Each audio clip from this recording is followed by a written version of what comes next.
Somewhere tonight, a company has lost every file it owns, and the person typing back to the people who took them does not work for that company. You have almost certainly never heard of his job. In 2021, that job sat behind the pipeline shutdown that emptied American filling stations. 75 Bitcoin were paid. Most of those coins were later seized. Almost none of it was decided by the company alone. And the first move is never money. It is proof, twice, about two different things. Because most of what a ransomware gang tells you at the start is unverified and some of it is false. In the next half hour, what this job actually is. Not the film version, the version with a sanctions advisory in it, an insurer on the call, and a lawyer deciding what may be said. By the end, you will know the two proofs, why the clock is a tool and not a problem, why that recovery got back most of the coins and half the money, and 4 things you can use.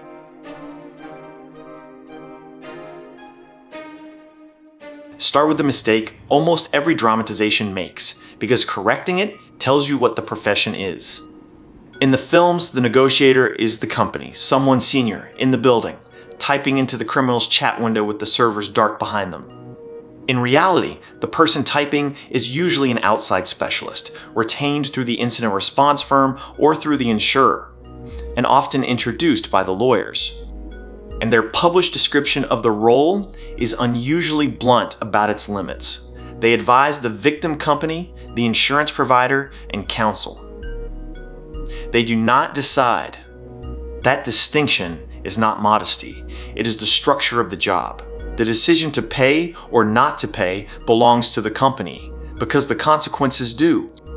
What the specialist brings instead is prior contact. They have dealt with this group before, or with groups that behave like it, and they have the transcripts.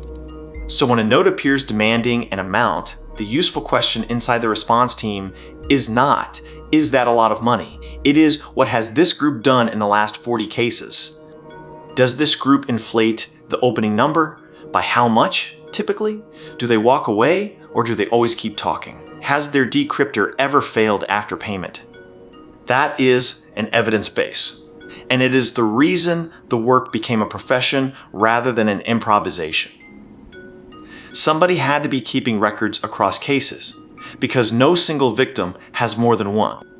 It is worth pausing on how strange that is. A company facing this will face it once. The people on the other side do it every week, and they know they have the experience advantage. The specialists exist to close that gap, to put somebody in the room who has also done it every week. And you can see the asymmetry in the small things, which is where it does the most damage. A first-time victim reads the opening demand as a number. A practitioner reads it as a position and knows roughly where this group's positions have historically ended up. A first-time victim reads a threatening deadline as a deadline. A practitioner has watched dozens of those deadlines pass without the threatened consequence, and also knows the handful of groups for which the deadline was real. None of that is cleverness. It is entirely a matter of having a sample size larger than 1, at a moment when the person it is happening to has a sample size of exactly 1 and has not slept. That is also why the profession is quietly reassuring in a way outsiders do not expect. Most of what it supplies is not tactics. It is the removal of catastrophic novelty from a situation that is, for the company, unprecedented. And notice who else is in that room. An insurer, who may be funding whatever happens next.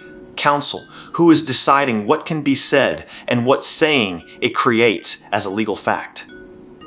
Forensics, still working out how the intruders got in and whether they are still inside, which is not a detail, because negotiating with people who still have access is a different situation entirely.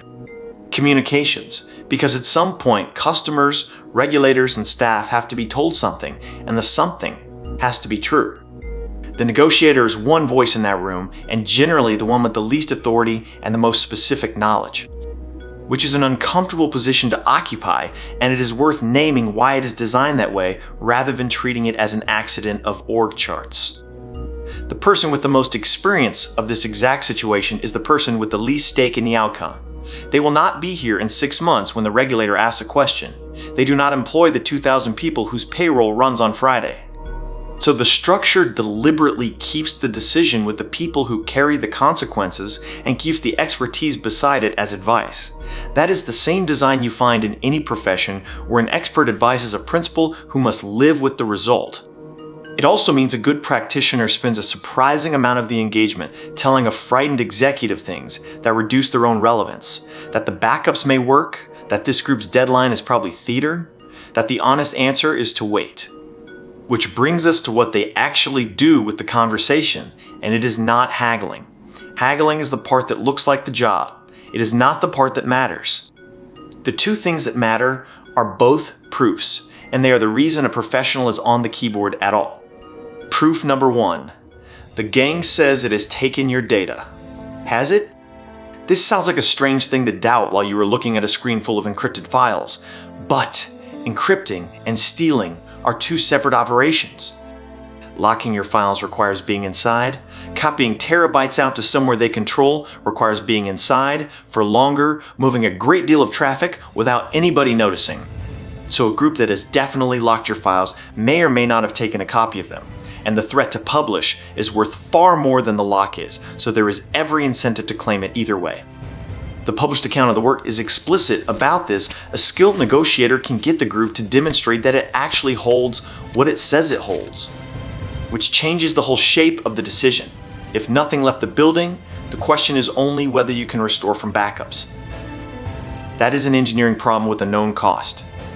If something did leave, the company is now in a different conversation with regulators, with the people whose data it is, and with itself about what it is willing to pay to delay a publication it cannot actually prevent.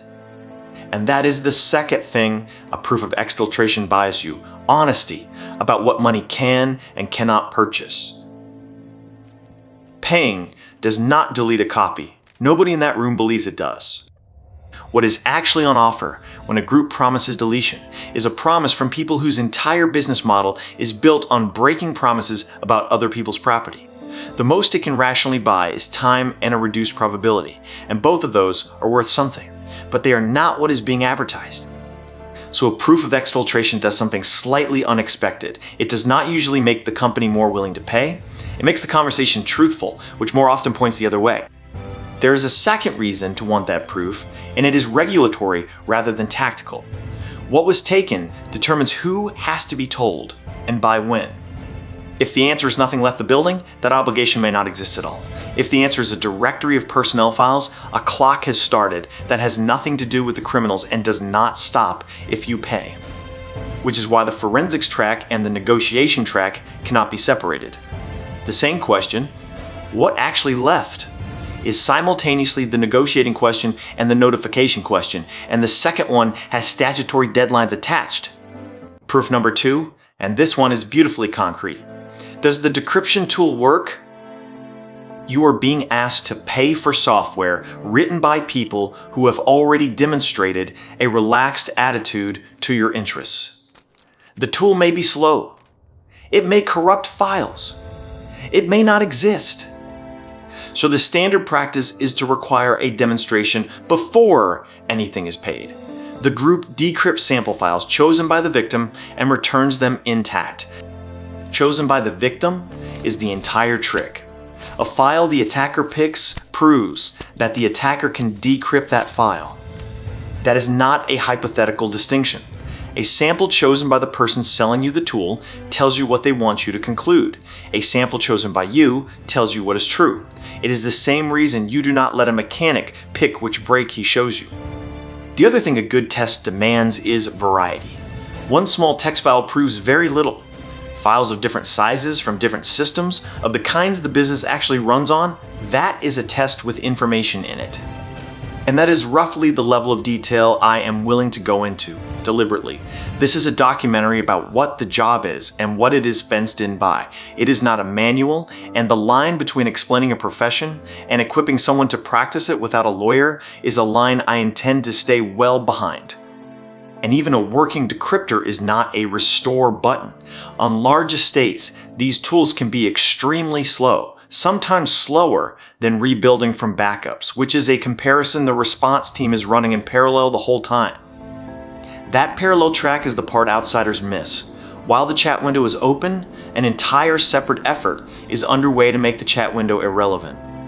Every hour, the recovery succeeds, the negotiation gets cheaper. Sometimes it succeeds completely and the conversation simply stops. Which is why describing this job as negotiating a price is a misdescription. Most of the value is generated by verification and by the recovery running alongside it. The price, if there ever is one, is the residue of everything else that did or did not work. Now, the instrument that outsiders find most counterintuitive, which is time, the published description of the work names pacing as a deliberate choice, move quickly if the objective is to get operations back.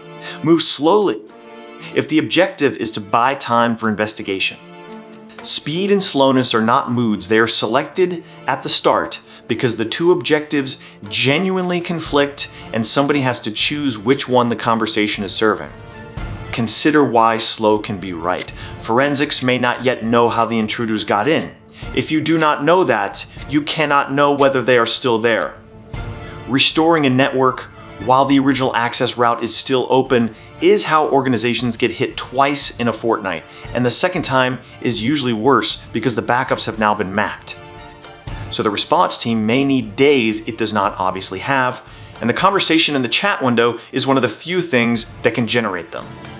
Consider why fast can be right. A hospital, a utility, a logistics network, some organizations have a cost of downtime that is not measured in money at all. There, dragging a negotiation out to buy forensic clarity is not a neutral choice. It is choosing one harm over another, and it is not the negotiator's choice to make.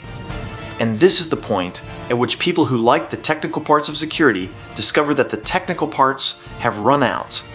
There is no correct answer derivable from the packet captures.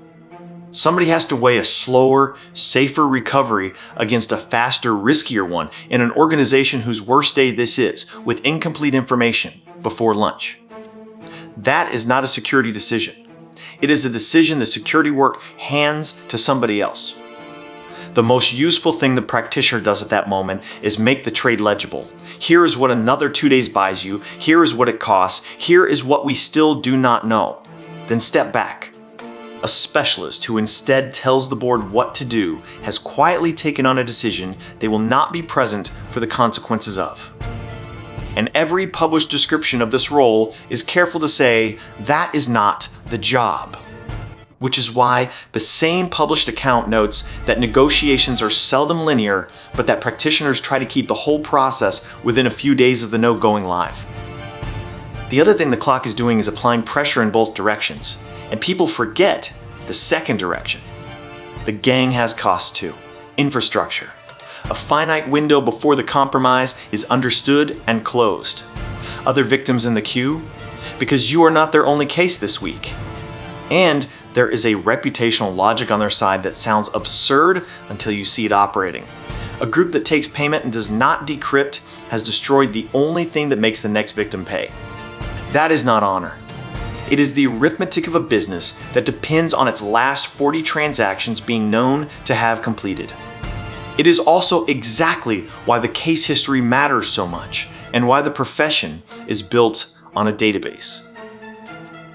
The question has a real answer. Has this group ever taken money and delivered nothing? Being able to answer that from records rather than from hope is the difference between a professional and somebody typing bravely into a chat window at 3 a.m. It also produces one of the stranger facts about this trade, which is that a well-documented criminal group is an easier counterparty than an unknown one. An unknown group has no history. You cannot estimate where it settles, you cannot check whether its decryptor works, and, as we are about to see, you may not be able to establish who it is at all, which turns out to be the single most consequential unknown in the entire process. So the practitioner's first question before any of the tactics is simply, do we know who this is? And the honest answer is often no, or not yet, or we know what a vendor has chosen to call them, which is not the same thing. And now the constraint that shapes everything above, which most coverage of this subject gets wrong in one specific way. On the 21st of September 2021, the United States Treasury's Office of Foreign Assets Control published an updated advisory on the sanctions risks of facilitating ransomware payments It superseded an earlier advisory from the 1st of October 2020. So this is a position that had already been stated once and was being tightened. Here's the sentence I want to be exact about, because getting it wrong is the most common error in this whole subject. That advisory does not make paying a ransom illegal. What it does is set out sanctions exposure. If the money ends up with a person or entity on a sanctions list, that is a violation, and United States sanctions liability of this kind does not require you to have known. Sit with that for a second, because it is the hinge of the entire profession. The risk is not that you paid. The risk is who turned out to be on the other end, which is a fact you may not be able to establish.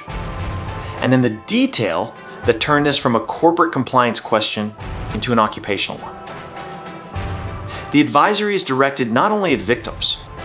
It names financial institutions, it names cyber insurance firms, it names forensic and incident response firms, the people whose job this is.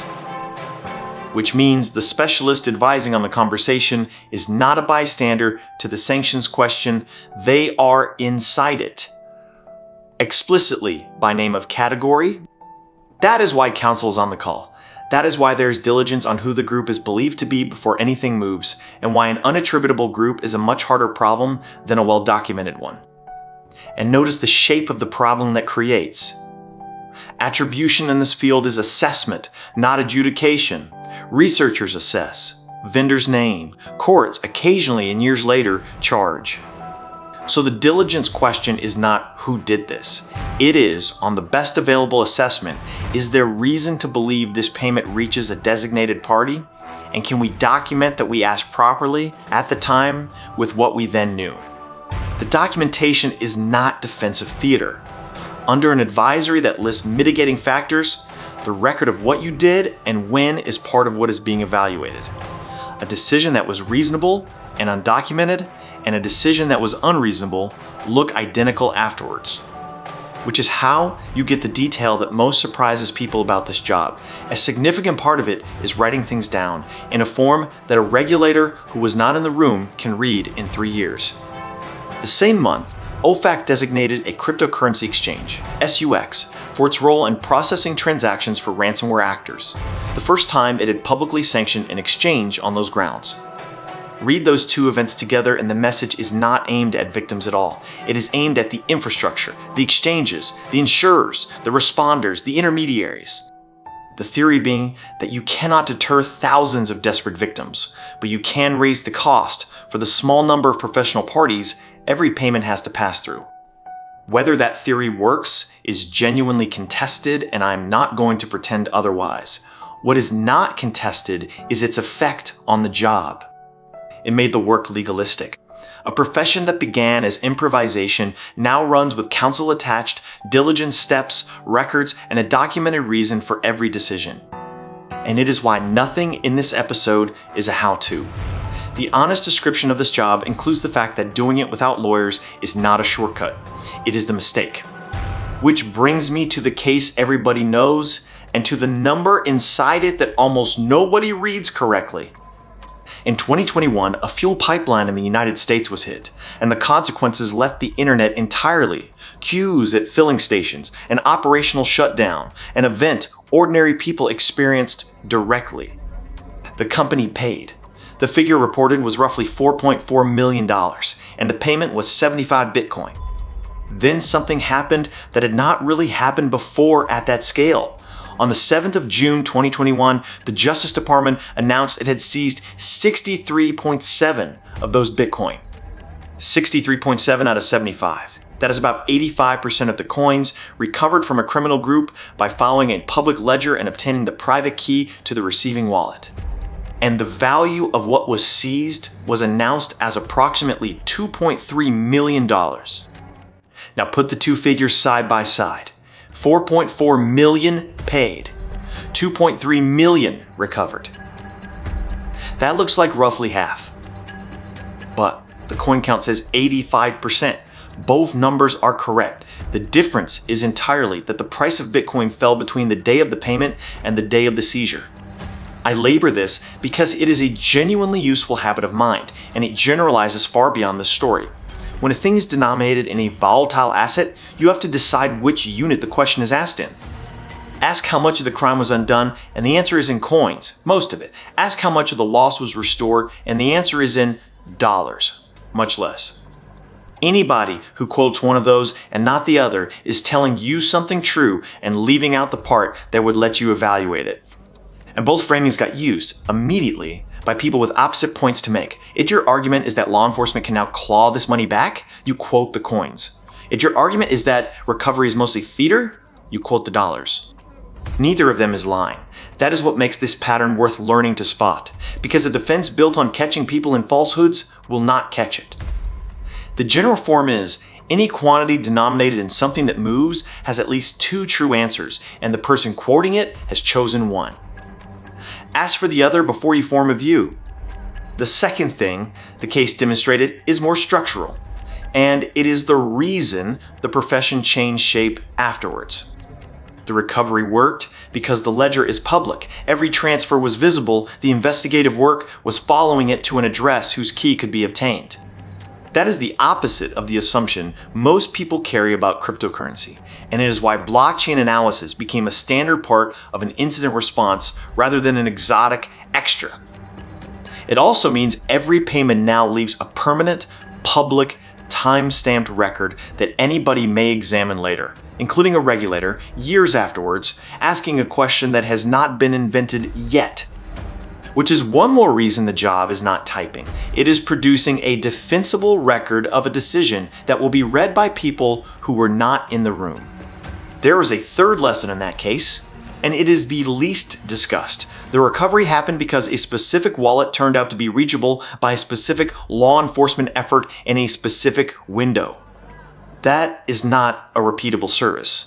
No company should plan on the assumption that a proportion of a payment comes back, and the announcement carefully did not suggest one should. What it did establish is that the ledger is evidence permanently, and that the people on the other side now have to assume the same thing. Every actor in the story changed behavior after that week, on both sides of it. And the direction each side moved is instructive. The criminals moved toward faster laundering and different infrastructure. The defenders moved toward treating chain analysis as routine. Nobody moved back. So has any of it worked? This is where I can give you something better than an opinion, because the industry publishes its own numbers quarterly. The most cited series comes from Coveware's quarterly reports, and the direction has been the same for 6 years running. In the first quarter of 2019, roughly 85% of victims in that dataset paid. By the third quarter of 2025, the figure reported was about 23%. From 85 to 23. That is not a fluctuation, and it did not happen in a single quarter. It is a 6-year slope. The same quarter's reporting put the average payment at roughly $377,000 and the median at about $140,000. Both sharply down on the quarter before. I want to flag 2 cautions on those figures, and then I will tell you what I think they mean. First, a single quarter's drop on any of these measures is one reading inside a long trend. The trend is the robust thing. The quarter is not. Second, the data set is the cases one firm worked. That is a real sample of real incidents, and it is not the world. Victims who never called anybody are not in it. With those attached, the direction is still hard to argue with, and the explanations offered are unglamorous and mutually reinforcing. Backups got better and got tested. Large enterprises increasingly decline outright. Insurers and counsel became more involved, and involvement slows a decision that used to be made in panic. And every one of those changes runs through the room we described at the start. The profession that exists to advise on paying has been part of making paying rarer, which is a genuinely odd thing for an industry to do to itself, and worth saying plainly rather than sentimentally. The advice was cheaper than the payment, so the advice won. The insurers deserve a specific mention here, because they are the actor most people leave out, and they may be the one that moved the numbers most. An insurer sees thousands of these across portfolio. It can see, in a way no individual company can, that the cheapest claims are the ones where backups worked. And it can price that, and require it, and refuse to renew without it. That is a duller mechanism than any technology, and it operates on exactly the population that would otherwise pay mid-sized organizations with real exposure and no security team. So a fair reading of the 6-year slope is that it was produced less by anything clever and more by a slow, boring accumulation of preparation, contracts, tested restores, and people who had a phone number to call. There is a second-order effect visible in the same numbers, and it is not good news. As the share paying fell, demands did not simply fall with it. A business that gets paid by fewer of the people it attacks has an obvious response available. Attack more of them, or ask the ones who do pay for more. So falling payment rate is not the same as a shrinking problem, and anybody who tells you it is has read one column of the table. So what do you take out of this tonight that is actually worth something? 4 things. 1. Verification before value. Always. The 2 proofs in this job. Did the data really leave? And does the decryptor really work? Are the same discipline as anything else you are asked to pay for on somebody's word? Ask for the demonstration and pick the sample yourself. 2. Ask which unit the number is in. 85% of the coins and roughly half the money are the same event.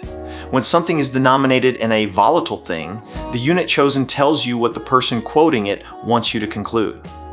3. Read a rule for who it is addressed to, not just what it forbids. The advisory that reshaped this profession never banned anything. It named the intermediaries, the banks, the insurers, the responders, and that was enough to change what everybody did. 4. When a rate falls, check the other column.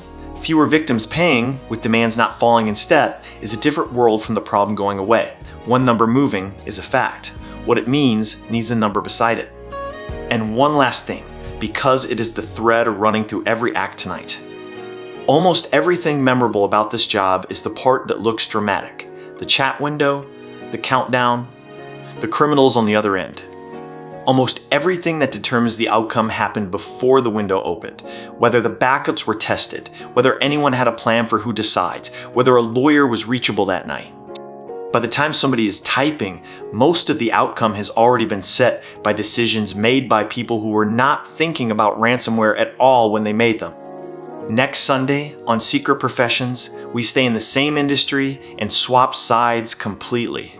The people who are paid to break in with a contract, a scope document, and a phone number to call if it goes wrong. The interesting part is not the breaking in, it is the paperwork.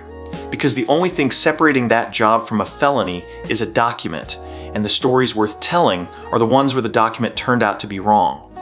If you got something out of this, follow the channel. That is genuinely the whole thing that keeps these being made. I will see you next Sunday.